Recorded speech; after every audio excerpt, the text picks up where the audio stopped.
এয়া মই খাৰ গুৰু খেদি আছোঁ। খাৰ গুৰুৱে মানে ধান খাই শেষ কৰি দিয়ে চালা। এয়া ৰৌ মাছৰ পোৱালি হয়।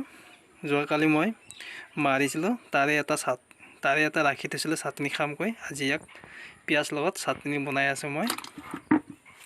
ৰৌ মাছৰ পোৱালি হয়, ডাঙৰ হোৱা নাই।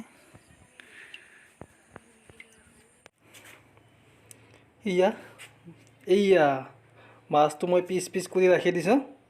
আৰু ইফালে কি কয় পিঁয়াজ মই কাটি ৰেডি কৰি ৰাখি দিছোঁ। যিহেতু আজি মোৰ ঘৰত মানুহজনীও নাই। আৰু গেছ টেবুলটো চা, অলপ জলকীয়া গুড়ি দি দিম।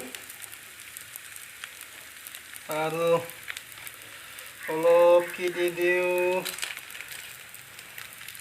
জিৰা পাউডাৰ অলপ দি দিওঁ।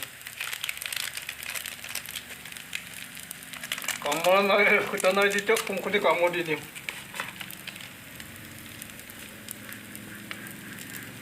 জিৰা পাউডাৰ অলপ দি দিছোঁ।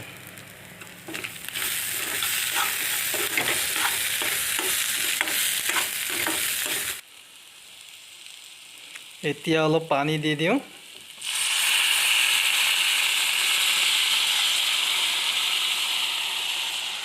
এইয়া মোৰ চাটনি হৈ গ'ল,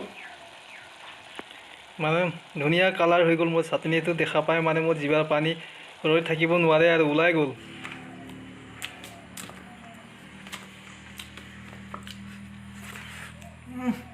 শুকান পুৰা